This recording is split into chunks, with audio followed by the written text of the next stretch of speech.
일자 뉴스위크지에 알리라는 이라크 남자 이야기가 실렸습니다. 21세인 총각인 그는 1시간 반 동안 버스를 타고 바그다드로 갔습니다. 도착하자마자 가는 곳이 매음굴이었고요. 비용은 1불 50전입니다. 알리는 기자에게 말합니다. 사담 후세인이 통치할 때에는 이런 일들을 생각하지도 못했는데 이제는 여자 사는 일이 매우 쉬워졌고 아주 싸졌습니다. 아주 좋아진 거죠. 후세인은 매춘과 알코올, 마약 등등 사회악을 철저하게 통제했습니다. 후세인 정권이 무너지면서 온갖 타락상들이 부글부글 끌어올랐습니다. 매춘뿐만 아니고 포르노 영화까지도 공공연하게 상영되고 있습니다. 하루 종일 관람하는데 70센트라고 합니다. 새롭게 얻게 된 이러한 부도덕적인 일들을 언급하면서 21세인 총각 알리는 하얀 이를 드러내면서 웃으면서 이렇게 말합니다.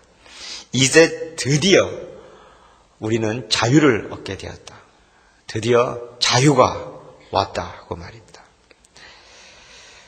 1945년 일제 식민지가 끝났을 때 우리에게 자유가 왔다고 부르짖었습니다. 이것은 정치적 자유죠.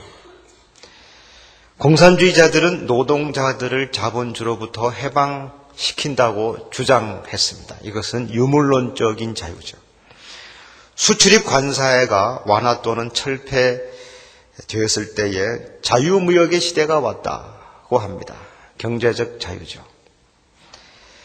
정치로부터 시작해서 온갖 홍보물 그리고 인터넷에 이르기까지 자유를 즐겨 사용합니다. 도덕적으로 가장 타락한 장사 행위까지도 자유를 간판으로 내어 겁니다. 그야말로 자유의 홍수 시대입니다. 이러한 시대에 우리가 질문해야 합니다. 진정한 자유는 무엇일까? 우리 그리스도인들의 자유는 정말로 무엇일까? 오늘이 갈라디아서 강해 12번째입니다. 갈라디아서 1장과 2장은 사도 바울의 사도권에 대해서 논증하고요. 3장과 4장은 믿음으로 하나님께 의롭다 인정을 받는 진리에 관해서 변증하고요. 5장과 6장은 그리스도인의 생활에 관해서 설명합니다. 그리스도인의 진리는 그리스도인의 생활로 이어집니다. 칭의 또는 의인이라고 하죠. 의롭게 인정받는다는 진리는 그리스도인의 성화, 거룩하게 되는 것, 그리고 영광스럽게 되는 생활로 이어집니다. 생활로 이어지지 않는 진리는 거짓이죠. 그리스도인의 거룩한 삶은 자유라는 한 마디로 표현됩니다. 오늘은 갈라디아서 5장 1절부터 15절까지의 말씀을 통해서 그리스도인의 자유가 무엇인지 함께 살펴보겠습니다. 우리의 자유를 위하여 성령님께서 하시는 일이 무엇인지 살펴보고요. 그리고 자유와 사랑의 관계를 통해서 그리스도인의 자유가 어떻게 설명되는지, 그것이 무엇인지, 우리가 어떻게 살아야 하는지 함께 하나님의 말씀을 듣겠습니다. 먼저 갈라디아서 5장 1절을 함께 읽겠습니다. 그리스도께서 우리를 자유롭게 하려고 자유를 주셨으니 그러므로 굳건하게 서서 다시는 종의 멍에를 매지 말라. 그리스도께서 우리에게 주신 자유, 그 자유를 보아야 합니다. 구원은 해방입니다. 구원받기 전 우리는 종이었습니다. 노예 생활을 하고 있었습니다. 즉 죄의 종이었습니다.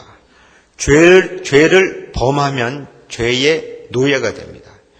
예수님께서도 친히 말씀하셨죠. 진실로 진실로 내가 너희에게 이르노니 죄를 범하는 자마다 죄의 종이니라. 요한복음 8장 34절 말씀입니다. 죄는 하나님을 떠나는 것입니다. 하나님을 한번 떠나면 다시 돌아오지 못합니다. 저절로 돌아올 수 없습니다. 예수 그리스도께서 자유케 하고, 그래서 우리가 자유하게 되어야 하나님께로 돌아올 수 있는 것입니다. 그래서 주님께서 친히 말씀하셨죠. 그러므로 아들이 너희를 자유롭게 하면 너희가 참으로 자유로우리라. 그리스도께서 우리를 자유롭게 해야 우리가 참으로 자유로워진다는 것입니다. 죄로부터 자유해져야 우리가 하나님께로 갈 수 있습니다. 예수 그리스도, 성자 예수 그리스도 우리를 자유케 하십니다. 성부 하나님이 계신 곳에는 자유가 있습니다.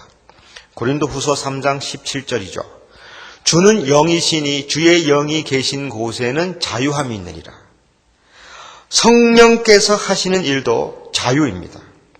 누가복음 4장 18절이죠. 주의 성령이 내게 임하셨으니 나를 보내사 포로된 자에게 자유를, 그리고 눌린 자를 자유롭게 하고, 성령께서 하시는 일도 자유입니다.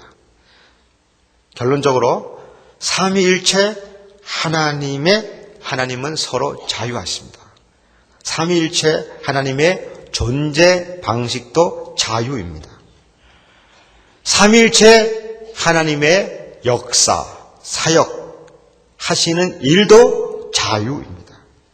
마찬가지로 우리 그리스도인의 삶의 형식과 내용도 자유입니다.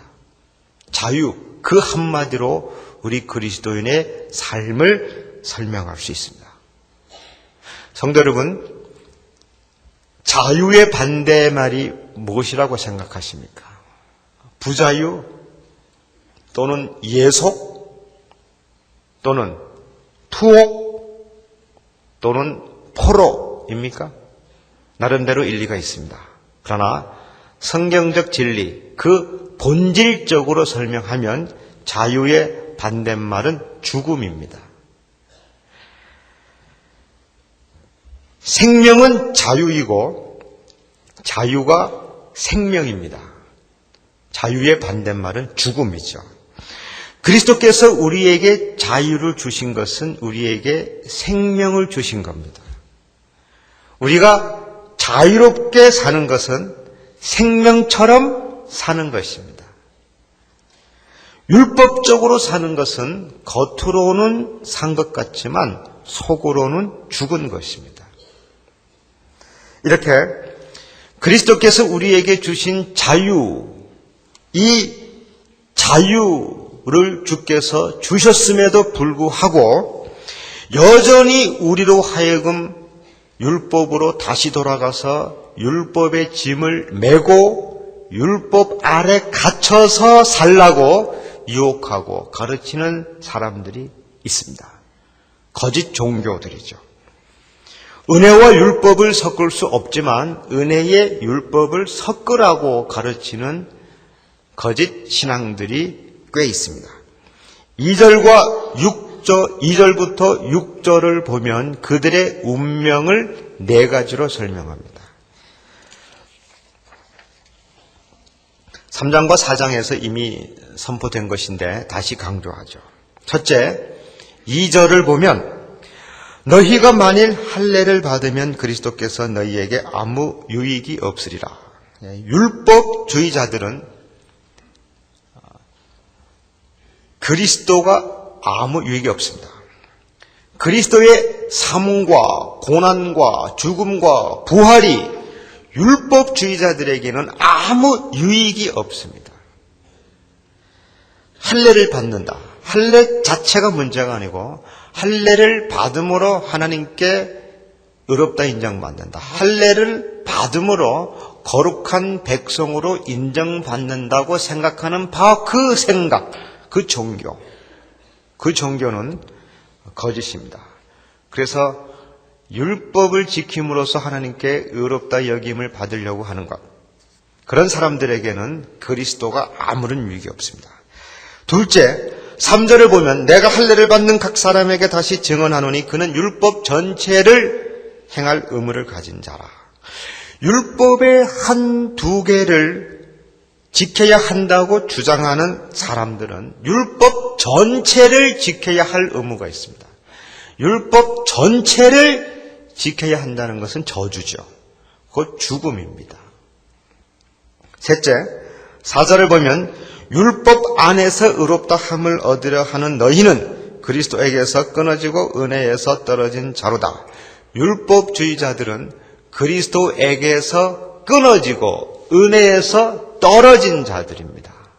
은혜로부터 떨어졌습니다. 그리스도에게서 끊어진 자고요. 율법 지키자, 좋은 말인 것 같죠. 그러나 율법을 지킴으로 하나님께 의롭다 인정을 받으려고 하는 것은 그리스도로부터 끊어지고 율법으로부터 떨어지는 겁니다. 넷째, 5절을 보면 우리가 성령으로 믿음을 따라 의의 소망을 기다린다고 했습니다. 율법주의자들은 의의 소망이 없습니다. 즉 그들은 하나님으로부터 의롭다 인정받을 수 없다는 거죠. 의롭다 인정받을 소망이 그들에게는 없다는 것입니다. 그리스도에게서 끊어지고 은혜에서 떨어진다. 아주 강한 표현이죠. 극단적인 설명입니다. 이솝 우화에 나오는 개 한 마리 소개합니다.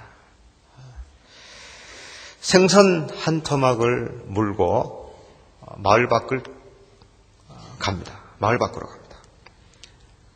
야, 신난다. 아무도 없는 곳에 가서 몰래 혼자 맛있게 먹어야지. 그리고 개천 위에 있는 다리를 지나갑니다.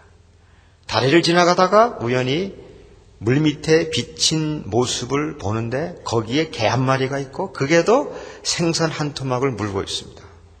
가만 보니 개울에 비친 개가 더 큰 생선 토막을 갖고 있는 것 같아요. 그래서 욕심이 생겼습니다. 얼추 저것을 빼앗아야겠다. 그리고 소리 지릅니다. 멍멍. 그 순간 자기 입에서 생선 한 토막이 떨어졌습니다. 이 떨어진다. 이것이 4절에 사용된 은혜에서 떨어진다. ekpipto라는 헬라어 동사입니다. 내가 갖고 있는 것은 은혜입니다. 개울에 비친 모습은 율법입니다. 개울에 비친 모습이 허상임에도 불구하고 그것이 진짜처럼 보이고 더 큰 것처럼 보입니다.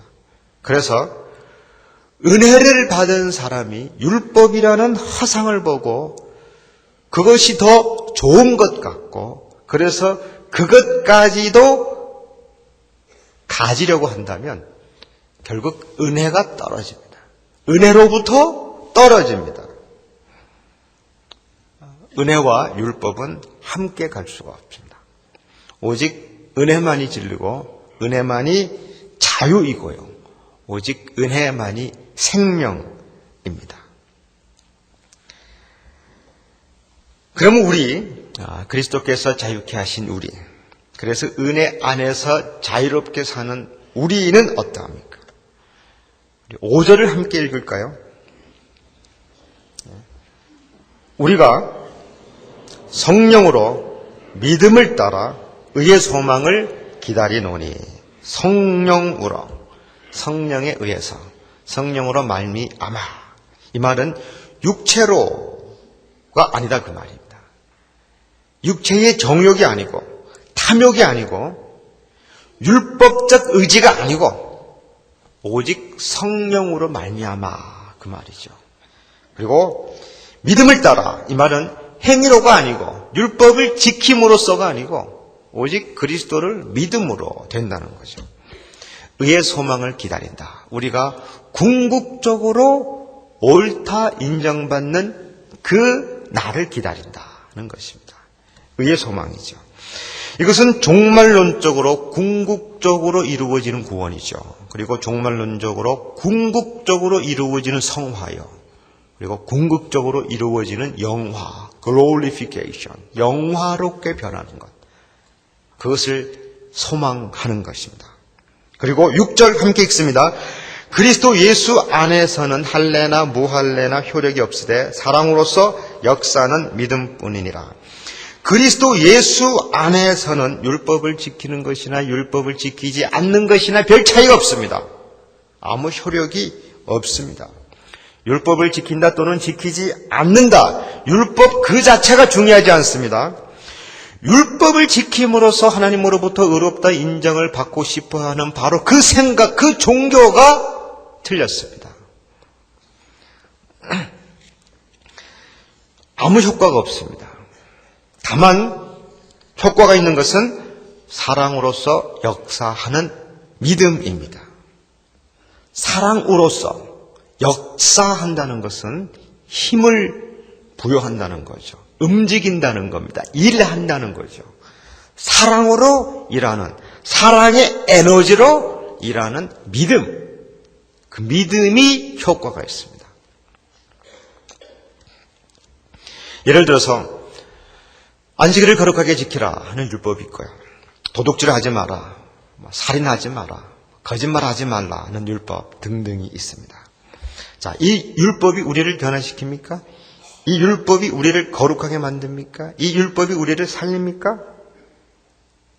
어떤 경우에는 이 율법을 위반했을 경우 받을 형벌이 무서워서 이 율법을 지키지 않을 수도 있습니다. 또 율법을 지킬 수도 있습니다. 그러나 우리의 내적인 성품은 변화되지 않습니다. 우리가 그리스도의 형상으로 변화되지 않는다는 것입니다. 그렇다면 어떻게 가능합니까? 그것은 오직 사랑으로서 역사하는 믿음뿐입니다. 예를 들어 말씀드리면 이렇습니다. 내가 사랑하는 사람의 물건을 도둑질할 수 없죠. 내가 사랑하는 사람을 죽일 수 없죠. 내가 사랑하는 사람에게 거짓말할 수 없죠. 이렇게 사랑으로서 일하는, 사랑의 힘으로, 사랑의 에너지로 하는 것, 그것이 참 자유고요. 그것이 우리 그리스도인에게 유일한 효과적인 삶이 됩니다.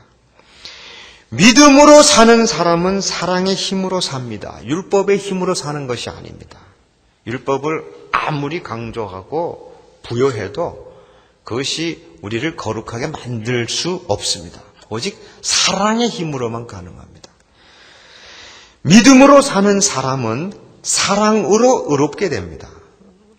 의로운 행위로 말미암아 사랑하는 것이 아니고요. 사랑함으로 말미암아 의롭게 되는 것입니다.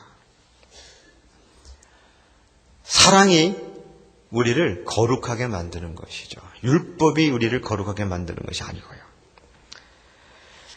사랑하는 여러분, 우리가 의롭게 살려고 노력하는 것은 참 좋은 일입니다. 그 동기와 힘이 사랑일 때 아름답습니다. 만약에 의롭게 살려고 하는 노력의 동기와 힘이 율법이라면 그것은 아름답지 않습니다. 무엇을 얻기 위하여 의롭게 살거나 벌이 두려워서 의롭게 살려고 한다면, 즉 율법적인 동기와 힘으로 정의를 교육하거나 정의롭게 살려고 한다면 그것은 추합니다. 우리를 진심으로 변화시키지 못합니다. 우리가 이렇게 예배드리고 헌금하고 봉사하고 구제합니다. 참 아름다운 일이죠. 그러나 그 동기와 힘이 사랑일 때 아름답습니다. 그러나 그 동기와 힘이 율법적일 때는 추합니다. 우리가 뭔가를 더 받기 위하여 또는 어떤 벌을 피하기 위하여 예배드리거나 헌금하거나 봉사하거나 구제한다면 그것이 율법이고 그것이 종교입니다. 그것은 추한 거죠. 오직 사랑의 동기, 사랑의 힘으로 하는 것이 그리스도인의 삶이고 그것만이 효과적인 그리스도의 윤리입니다. 우리의 삶과 생각과 감정뿐만 아니고 우리의 손과 발도 사랑으로 역사하는 믿음의 표현이어야 합니다. 우리가 그리스도인으로서 하는 모든 것이요, 교회 생활과 가정 생활과 직장 생활, 모든 것이, 그 모든 것의 힘은 사랑입니다. 사랑으로 할 때 그것이 그리스도인의 믿음이 됩니다. 그런데 바로 이 사랑도 성령님께서 역사하십니다. 내 힘으로 사랑할 수 없습니다. 성령께서 내 안에 사랑의 능력을 부어주셔야 됩니다. 그래서 그리스도인의 윤리와 그리스도인의 삶은 성령께서 주시는 힘으로 사는 삶입니다. 바로 이것이, 즉 성령으로 사는 삶, 이것이 갈라디아서 5장 후반부와 6장에 더 구체적으로 설명이 됐습니다. 그리스도께서 우리에게 주신 것은 자유입니다. 그리고 우리가 자유 안에서 살 수 있게 하시는 이는 성령님이십니다. 성령님은 우리로 하여금 사랑으로서 역사하는 믿음으로 살게 합니다. 그럼에도 불구하고요, 우리가 사랑이 아니고 율법적으로 살아야 한다고 가르치는 교사들이 주변에 많이 있습니다. 그들의 6가지 특징을 7절부터 15절까지 이렇게 설명합니다.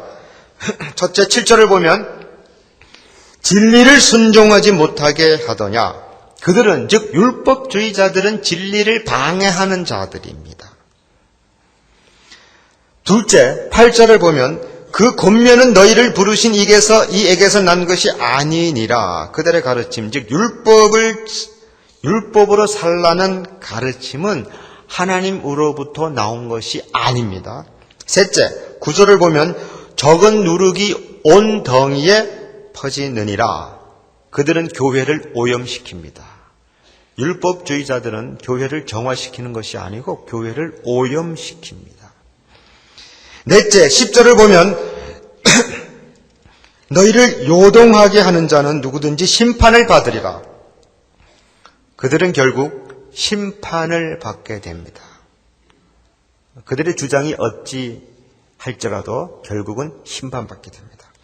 다섯째, 11절을 보면 형제들아, 내가 지금까지 할례를 전한다면 어찌하여 지금까지 박해를 받으리요. 그리하였으면 십자가의 걸림돌이 제거되었으리니.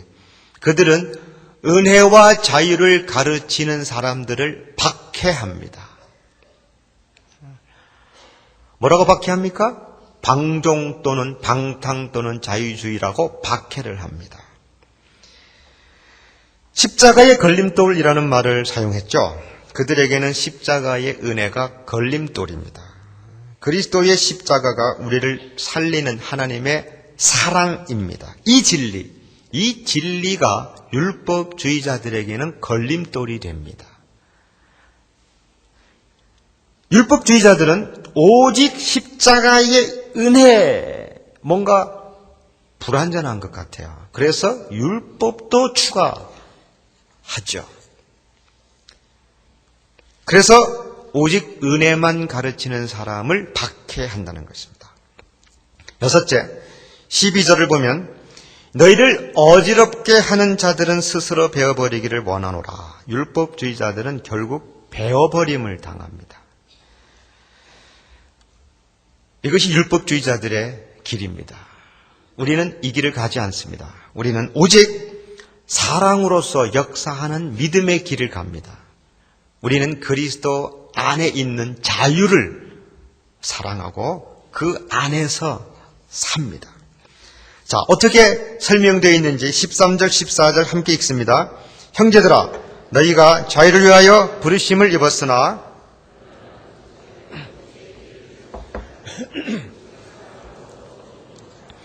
온 율법은 내 이웃 사랑하기를 내 자신같이 하라 하신 한 말씀에서 이루어졌나니. 우리의 부르심은 여러 가지나 그 부르심의 목적은 하나, 자유입니다.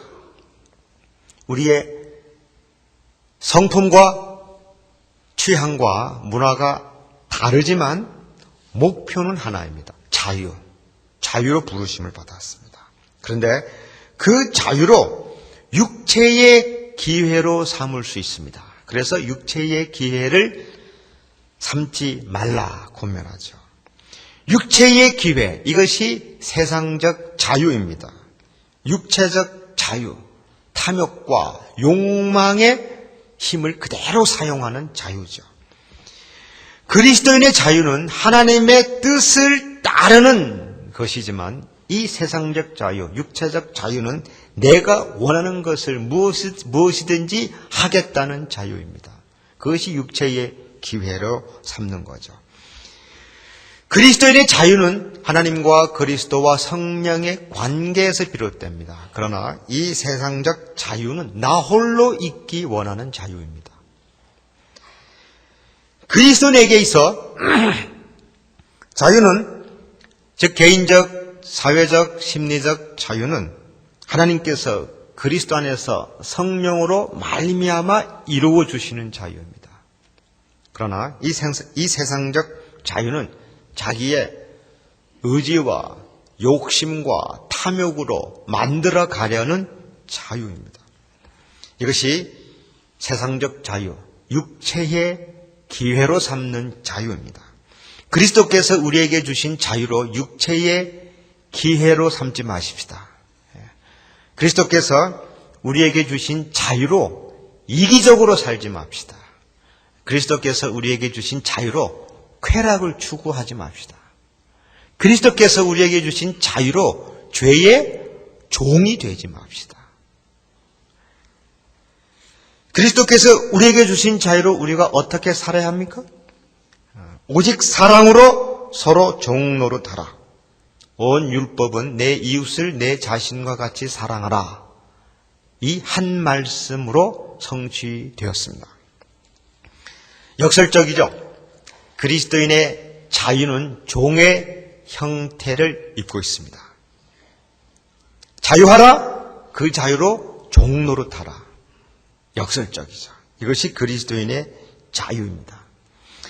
하나님과의 관계에서 죄에 대하여 자유를 누리고 있을 때 우리는 진정으로 서로와의 관계에서 종이 될 수 있습니다.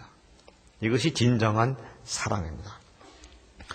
정이 된다고 해서 의존적인 관계 또는 종속적인 관계가 아닙니다. 자유하면서 서로 종노릇하는 것, 이것이 그리스도인의 사랑입니다. 독립된 인격으로 서로 섬기는 것, 이것이 그리스도인의 섬김입니다. 성령이 계신 곳에는 자유가 있고요. 자유한 사람만이 참 사랑을 할 수 있습니다. 자유하지 못한 사람이 사랑할 때, 즉 자유 없는 사랑, 그것은 노예적 사랑입니다. 사랑의 학대 또는 사랑의 남용입니다. 자유가 없는 사랑, 이것이 의존적 관계고 종속적 관계입니다. 이것은 질병입니다. 그래서 자유하지 못한 사랑을 영어로 표현하면 코디펜던스라고 표현하죠. 너 죽고 나 죽자, 함께 죽는 길을 택하는 사랑, 이것이 자유 없는 사랑입니다. 종속적인 관계죠. 한편 사랑 없는 자유, 사랑 없이 자유만 누리겠다는 것, 그것이 바로 방종입니다. 사랑 없는 자유, 그것이 무질서고 폭력이고 파괴가 됩니다. 우리 그리스도인의 자유는 자유하면서 서로 사랑하는 것, 그래서 인터디펜던스입니다. 이 세상적 자유는 인디펜던스이거나 또는 다른 극단의 코디펜던스입니다. 우리가 하나님께 묶여 있을 때 진정으로 자유해집니다. 우리가 하나님의 종이 되었을 때 진정한 자유가 오고 진정한 자유를 누리고 있을 때 서로에게 종노릇할 수 있습니다.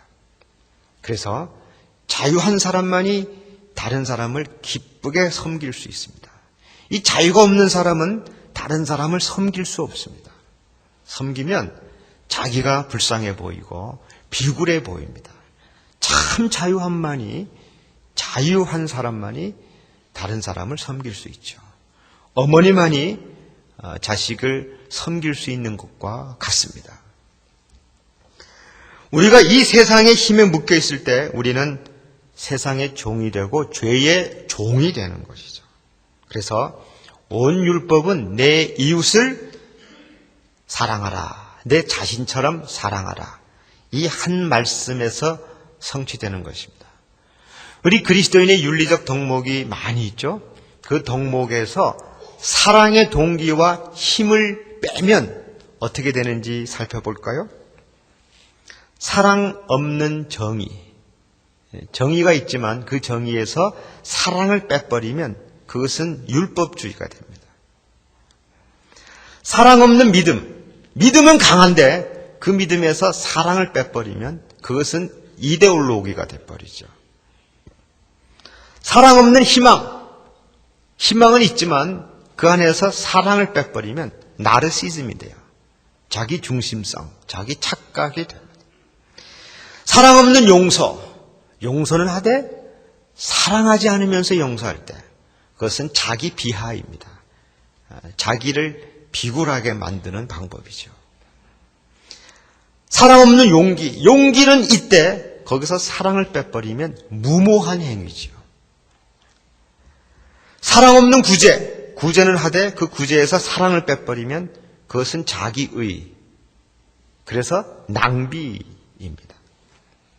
사랑 없는 돌보되 사랑이 없다면 그것은 종이거나 단순한 의무에 불과합니다.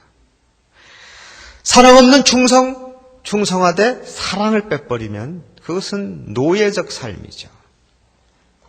한이 없습니다. 우리가 말할 수 있는 모든 윤리적 덕목에서 사랑을 빼버리면 그것은 타락합니다. 그것이 율법의 길입니다. 그래서 사랑이 율법의 완성입니다. 사랑이 하나님의 뜻입니다. 하나님의 말씀, 그 모든 말씀은 사랑의 표현입니다. 그 어떤 말씀, 그 어떤 행위, 그 어떤 윤리적 덕목도 사랑에 의하여 이루어지지 않으면 그것은 자기 의의 행동이거나 자기 비하이거나 자기 연민입니다.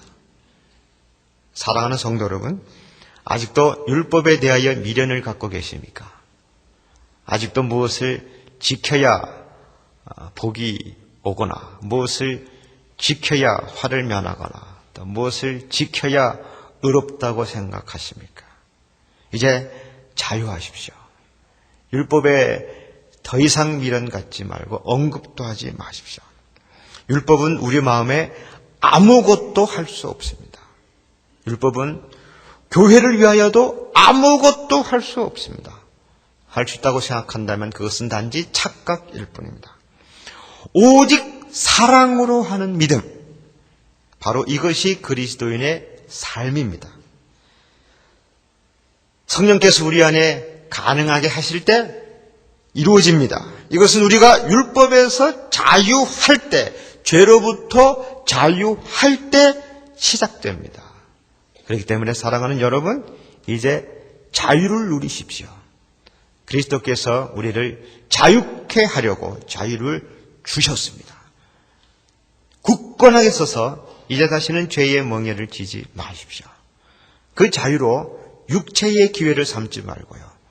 서로를 위하여, 서로에 대하여 종노릇하며 섬깁시다. 그때에 모든 율법이 완성되는 것입니다. 우리가 누리는 자유로 서로 사랑합시다.